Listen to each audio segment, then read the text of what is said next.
নবম রমজানের ফজিলত নবী রাসূলদের সাথে দাঁড়িয়ে ইবাদতের সমান সওয়াব দেওয়া হয়। রহমত, বরকত ও নাজাতের মাস রমজান।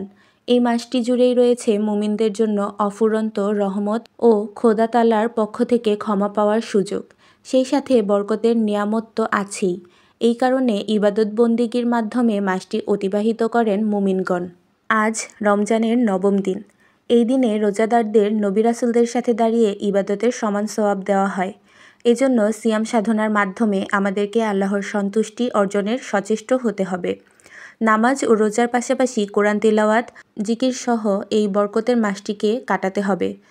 তবেই আল্লাহ পাকের রহমত ও বরকত আমাদের নসিব হবে। আল্লাহ পাক সবাইকে সেই তৌফিক দান করুক, আমিন। নবম রোজার ফজিলত সম্পর্কে হাদিসে এসেছে, নবী রাসূলদের সাথে দাঁড়িয়ে ইবাদতের সমান সওয়াব দেওয়া হবে। আল হাদিস। নবম রোজার দোয়া বাংলায় অনুবাদ। হে আল্লাহ, এদিনে আমাকে তোমার রহমতের অধিকারী করো। আমাকে পরিচালিত করো তোমার উজ্জ্বল প্রমাণের দিকে। হে আগ্রহীদের লক্ষ্যস্থল, তোমার ভালোবাসা ও মহব্বতের উসিলায় আমাকে তোমার পূর্ণাঙ্গ সন্তুষ্টির দিকে নিয়ে যাও। এছাড়া হাদিস শরীফে আরও এসেছে, হজরত আবু হুরায়রা রাদিয়াল্লাহু বলেন, রাসূল সাল্লাল্লাহু আলাইহি ওয়াসাল্লাম বলেছেন, যখন রমজানের প্রথম রাত আসে, শয়তান ও অবাধ্য জিনদের শৃঙ্খলে আবদ্ধ করা হয়, দোজখের দরজাগুলো বন্ধ করে দেওয়া হয়, অতঃপর এর কোনো দরজাই খোলা হয় না।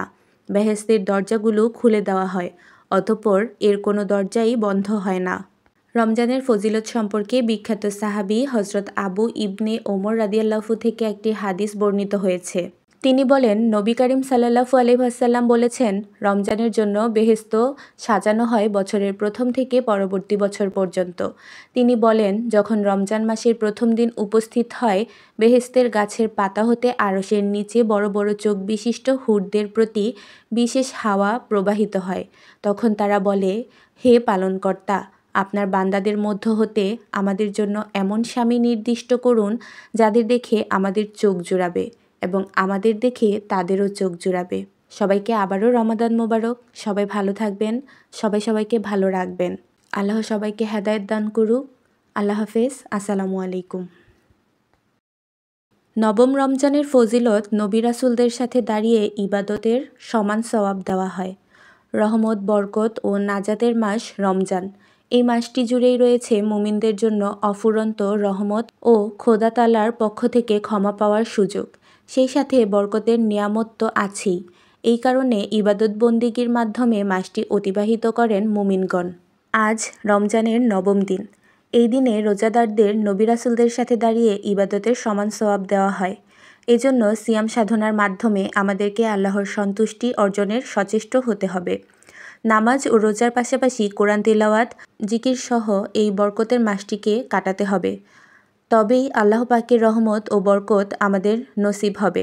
আল্লাহ পাক সবাইকে সেই তৌফিক দান করুক, আমিন। নবম রোজার ফজিলত সম্পর্কে হাদিসে এসেছে, নবী রাসূলদের সাথে দাঁড়িয়ে ইবাদতের সমান সওয়াব দেওয়া হবে। আল হাদিস। নবম রোজার দোয়া বাংলায় অনুবাদ। হে আল্লাহ, এদিনে আমাকে তোমার রহমতের অধিকারী করো। আমাকে পরিচালিত করো তোমার উজ্জ্বল প্রমাণের দিকে। হে আগ্রহীদের লক্ষ্যস্থল, তোমার ভালোবাসা ও মহব্বতের উসিলায় আমাকে তোমার পূর্ণাঙ্গ সন্তুষ্টির দিকে নিয়ে যাও।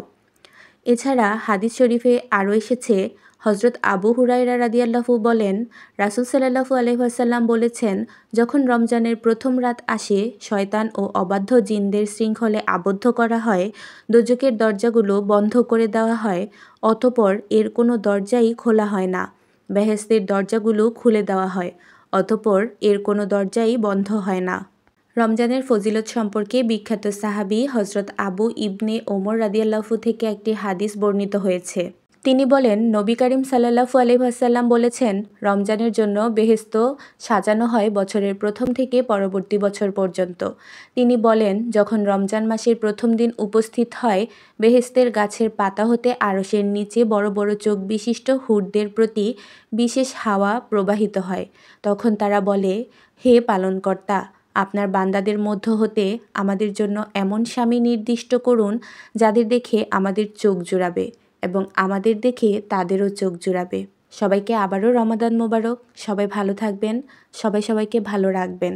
আল্লাহ সবাইকে হেদায়েত দান করুক। আল্লাহ হাফেজ। আসসালামু আলাইকুম।